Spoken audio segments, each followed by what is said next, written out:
수려한 산들과 넓고 비옥한 들판이 한 폭의 그림처럼 펼쳐집니다. 선선한 바람에 실려온 대나무 향기가 발걸음을 멈추게 하는 곳. 푸른 대나무 숲의 고장 담양입니다.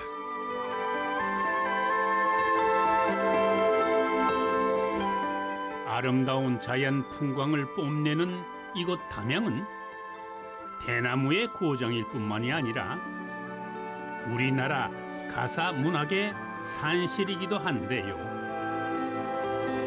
그 무대가 되었던 곳으로 지금 떠나보겠습니다. 옛부터 담양에는 강을 따라서 많은 누각과 정자들이 자리했는데요. 그 중에서도 이곳은 담양 가사 문학의 뿌리라고 할 수 있는 시경정입니다. 그림자도 쉬고 가는 정자라는 뜻이죠.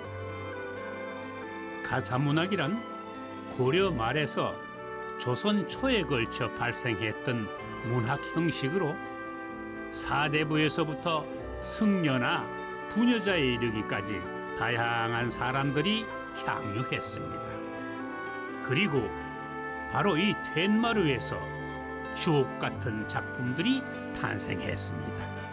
이곳 시경정은 송강 정철 선생께서 이곳 마을 성산마을 별매마을을 노래한 성산별곡을 지었던 창작했던, 그래서 송강정철 가사의 터라고 부르는 곳입니다. 송강정철은 담양에서 은거 생활을 하며 사미인곡, 송미인곡 등 유명한 가사문학을 지었습니다. 특히 이곳 시경정에서는 성산별곡을 노래했죠. 성산별곡은 사계절의 아름다움과 전원의 흥취가 담긴 작품으로 자연에 대한 인식이 잘 드러나 있습니다.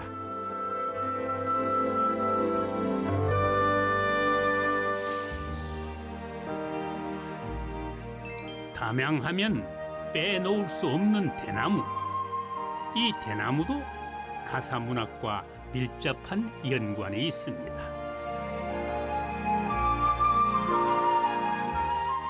빽빽하게 들어선 푸른 대나무들이 사람들의 발길을 재촉하는데요. 담양의 대표 명소 중록원입니다. 하늘을 찌를 듯한 울창한 대나무 숲이 시원하게 펼쳐집니다. 댄잎의 맑은 향기와 사각거리는 소리가 사람들에게 휴식을 선사하는데요. 아늑하고 푸른 산책길을 따라 건너라면은 시와 노래가 절로 나올 듯합니다. 대나무는 옛부터 선비들의 상징으로 여겨졌는데요. 사계절 푸른 대나무가 충절과 절개를 뜻하기 때문입니다. 고기가 없으면 몸이 허약해지는데 대나무가 없으면 속이 비어서 이거를 뭘로도 채울 수가 없다라고 해서 선비들이 좋아했어요. 담양에 살던 선비들의 집에는 대나무가 꼭 있었을 만큼 그들은 대나무를 가까이 했습니다. 그림과 시의 소재로 자주 쓰였던 대나무는 가사문학에도 영향을 미쳤습니다. 실제로 작품 속에 나오기도 하는데요. 가사문학 중 최고의 걸작으로 꼽히는 송순의 면왕정가에도 대나무가 등장합니다.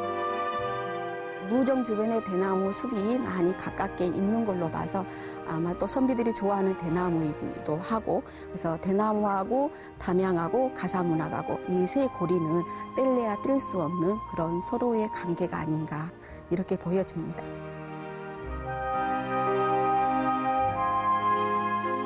자연을 벗삼아 살아가며 우국 충정을 노래했던 대쪽 같은 선비들의 정신을 지금도 가사 문학을 통해 엿볼 수가 있습니다.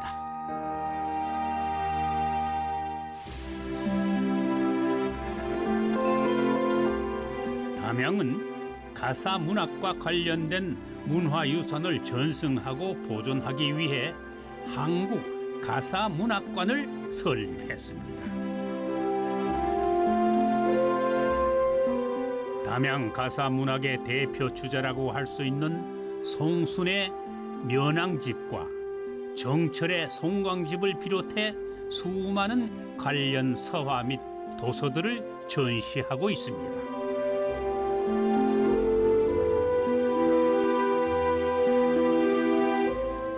한문과 한글이 함께 사용되었던 가사 문학은 그 종류도 참 다양합니다.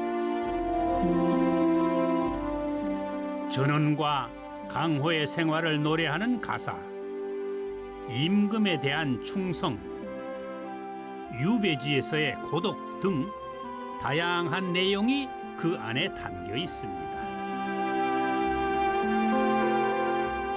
이곳은 담양에서 탄생한 18편의 가사문학 외에도 영남 지역의 규방가사, 기행가사 등을 함께 전시하고 있어 그야말로 가사문학의 산실이라고 할 수 있습니다.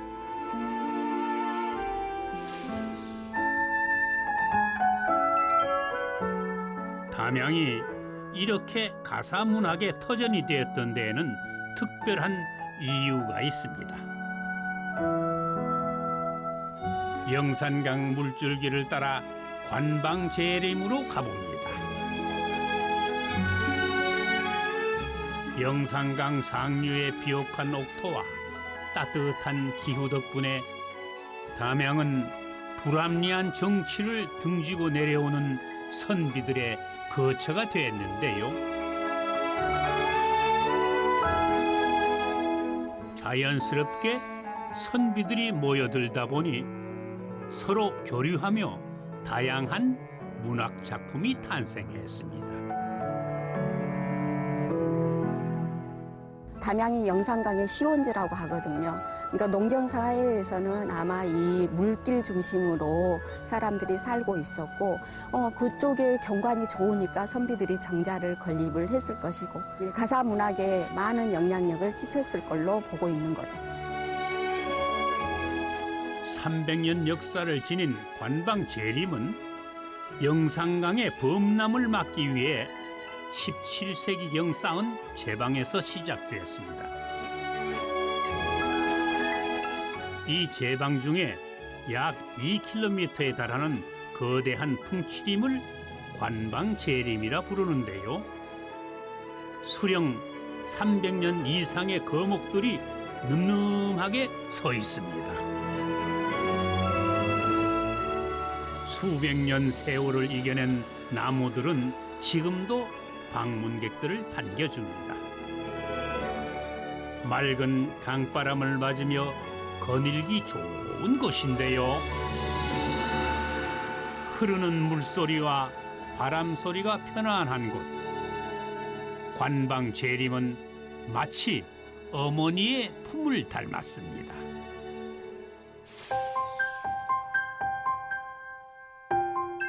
옛부터 담양에 많은 선비가 모여 문학을 꽃피웠던 곳, 바로 소세원인데요.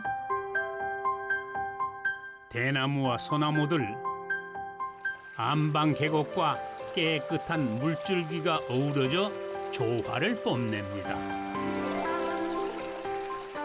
우리나라 최고의 별서 정원으로 꼽히는 곳이죠.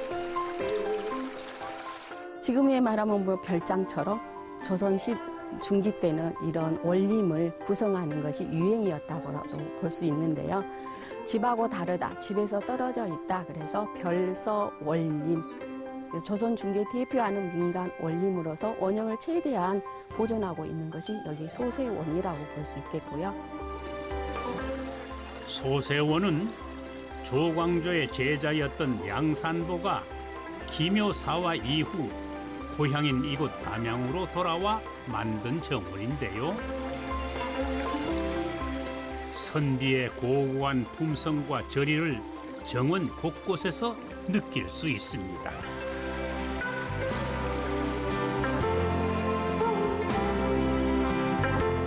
이곳엔 오곡문이라는 독특한 담장이 있습니다.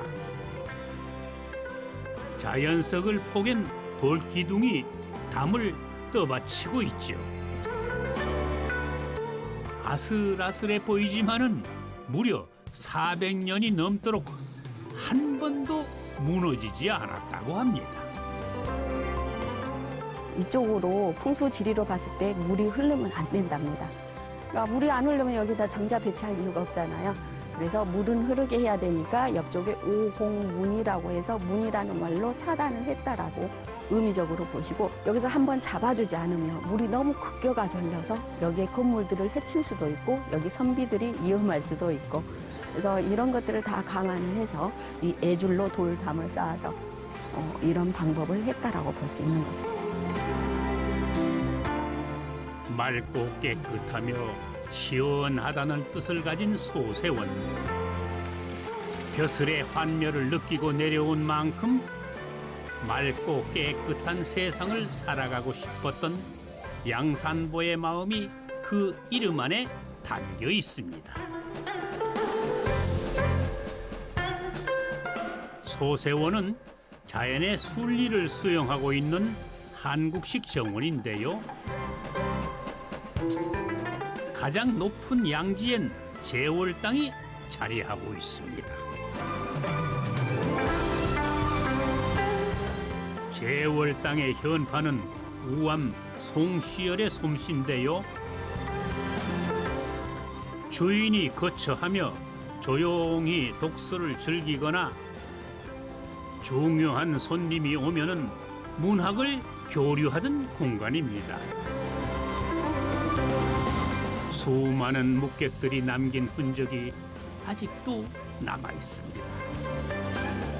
텐마루에 앉아 있자니 이곳에서 풍류를 노래했던 옛 선비들의 마음을 알 듯도 합니다. 비옥한 옥토 위에 생명이 움트는 곳. 담양의 아름다운 자연은 가사 문학의 터전이 되어 많은 작품을 탄생시켰습니다.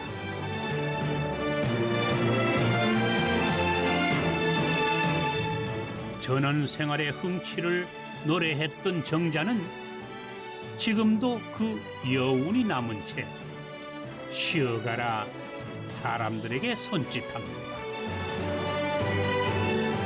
선비의 꼿꼿함을 닮은 곧게 뻗은 푸른 대나무에도 문학의 정취가 느껴집니다.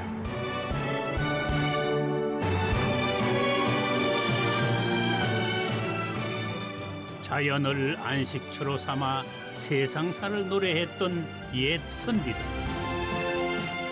그들은 그 감정을 가사문학 속에 담아냈습니다. 500년 세월을 간직하며 내려온 선비들의 고고한 품성은 이곳 담양에서 문학으로 뿌리내려 대나무 향기와 함께 우리 곁에 오래도록 남아 있습니다.